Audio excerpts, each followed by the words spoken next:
এই প্রথম কোনো ছেলে আমাকে এভাবে স্পর্শ করলো। আমার পুরো শরীর যেন হিম শীতল হয়ে গেছে। আমি আগে কখনো এমন কিছু ফিল করিনি। আমরা দুজনেই যেন একটা ঘোরের ভেতরে চলে গেলাম। আমার রুমটা গোলাপের সুগন্ধে ভরপুর। দুজন দুজনের দিকে তাকিয়ে আছি এক পলকে। হঠাৎ করে জানি না আমার কি হলো, আমি ওকে ধাক্কা দিয়ে কিছুটা দূরে সরিয়ে গিয়ে শাড়িটা নিজের শরীরে পেঁচিয়ে নিলাম ভালোভাবে। শুভ হাহা করে হেসে দিল। সে যদি বলল, হাসছেন কেন? শুভ বলল, তুমি শাড়ি পরতে পারো না? এটা তো আমি জানতাম না। সে যদি বলল, পারি না বলিনি, তবে পারি সেটাও বা কখনো বলেছি? আমি এতদিন কখনো শুভকে ঠিক করে দেখিনি। ও আসলে অনেক সুন্দর, সাদা ধবধবে, গায়ের রং 6 ফুট মতো লম্বা হবে, একদম সিনেমার হিরোদের মতো। রাফিনের চাইতে বেশি ছাড়া কম সুন্দর না ও। আজকেও একটা নীল রঙের পাঞ্জাবি পরেছে, আমার শাড়িটাও নীল, অনেক সুন্দর লাগছে ওকে। প্রতিটা মেয়ে তার জীবনে ঠিক এমন একজন পুরুষকে কল্পনা করে। আমি হয়তো লাকি, হয়তো জানি না আমি কখনো শুভকে ভালোবাসতে পারবো কিনা।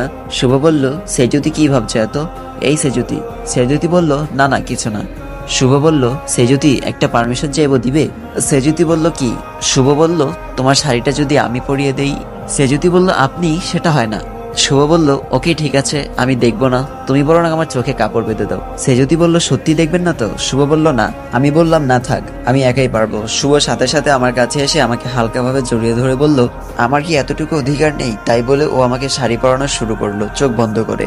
আমি আর বাধা দিলাম না, জানি বাধা দিলে ও শুনবে না। শাড়ি পরানো শেষ হলে ও আমাকে একটা টিপ পরিয়ে দিল, তারপর মাথায় ফুল দিয়ে দিল। শুভ বলল, নাও এবার তুমি একদম রেডি, দেখি তোমাকে কেমন লাগছে, একটু দূরে গিয়ে দাঁড়াও তো। আমি ওর কথা মতো দূরে গিয়ে দাঁড়ালাম। ও দেখে বলল, সেজুতি আমি তোমাকে একটু হাগ করতে পারি? সেজুতি বলল, না একদম না। তাই বলে শুভ আমার হাতটা টেনে ধরলো পিছন থেকে আর বলল, কেন এত কষ্ট দাও আমাকে বলো তো? আমি হাতটা ছাড়িয়ে চলে যাচ্ছি, ও আবার আমার হাত টেনে ধরলো। এবার আমার মেজাজ খারাপ হয়ে গেল। বললাম, আপনি কি সত্যি আমাকে ভালোবাসেন নাকি আমার শরীরটাকে ভালোবাসেন? বলা মাত্র শুভ আমার কাছে এসে সপাটে একটা চড় বসিয়ে দিল। তারপর আমাকে জড়িয়ে ধরে বলল, আমাকে তুমি কখনো বুঝতে চেষ্টা করোনি সেজুতি, আমি সত্যিই তোমাকে ভালোবাসি। তারপর সে আমার এতটাই কাছে চলে আসলো যেন ওর নিঃশ্বাস আমার মুখের উপর পড়ছে। আমার খুব অস্বস্তি লাগছিল।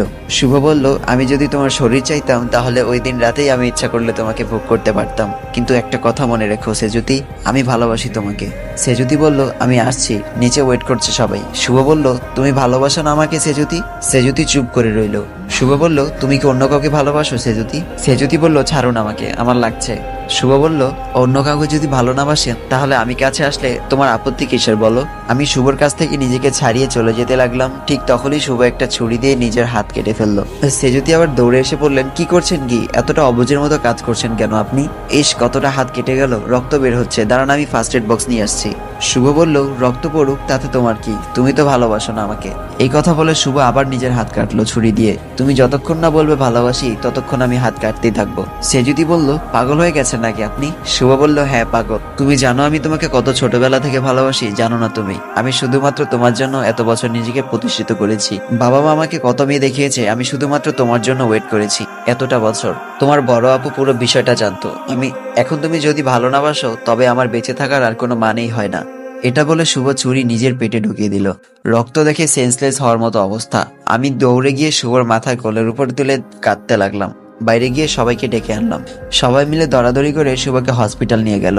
শাড়িটা মনে হয় আমার শরীরে নেই, জানি না, কিছু মাথায় কাজ করছে না আমার।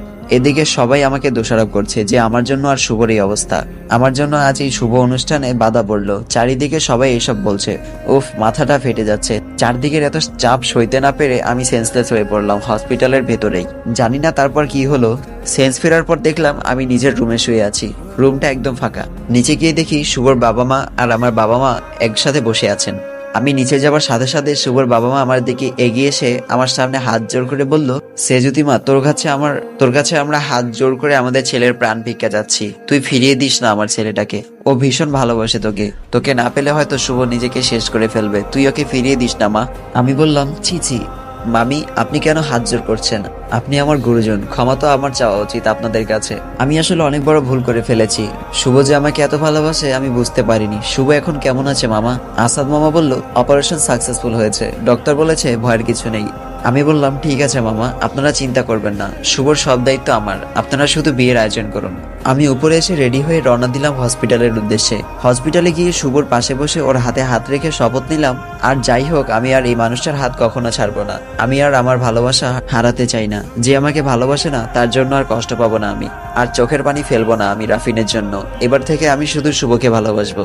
আমি বুঝে গেছি এই মানুষটা আমার এক কথায় আমাকে পৃথিবীর সব সুখ এনে দিতে পারে। শুভ চোখ খুলছে হালকা ভাবে। ও চোখ খুলে আমাকে দেখে বলল, এবার তুমি আমাকে ভালোবাসবে তো? আমি বললাম, আপনি কি পাগল বলুন তো? এমন কাজ কেউ করে? আপনার যদি কিছু একটা হয়ে যেত? শুভ বলল, আমার কিছু হলে তোমার কি? তুমি তো আর আমাকে ভালোবাসো না। আমি শুভর হাতটা আমার মুখে বোলাতে বোলাতে বললাম, কে বললো ভালোবাসি না? আমি ভীষণ ভালোবাসি আপনাকে। শুভ বলল, তাহলে আপনি করে কেন বলছো? আমি বললাম, ঠিক আছে আর বলবো না, এবার তোমাকে খুব জলদি সুস্থ হয়ে উঠতে হবে কিন্তু। শুভ বলল, কেন? আমি বললাম, কেন আবার? সামনে তো আমাদের বিয়ে। শুভ বলল, সত্যি বলছো সেজুতি? সেজুতি বলল, হ্যাঁ সত্যি। শুভ বলল, তিন সত্যি বললো? সেজুতি বলল, হ্যাঁ তিন সত্যি। আমি শুভর কপালে একটা ভালোবাসার ছোঁয়া দিয়ে দিলাম। এভাবে দিন যেতে লাগলো। প্রায় 2 মাস হয়ে গেল। শুভ এখন পুরোপুরি সুস্থ। 3 দিন পর আপুর বিয়ে। আমাদের জন্য ওর বিয়েটাও আটকে ছিল। শুভ বিয়েতে হয়তো থাকতে পারবে না, ডক্টর ওকে ফুল বেড রেস্টে থাকতে বলেছে। বাড়িতে বিশাল আয়োজন চলছে। আমি বাড়ির কাজের ফাঁকে ফাঁকে শুভকে দেখতে যাই। ওর খুব মন খারাপ, বিয়েতে থাকতে পারছে না বলে। কাল আপুর গায়ে হলুদ, শুভ থাকছে না, তাই ওর কাজগুলো এখন আমাকেই করতে হবে।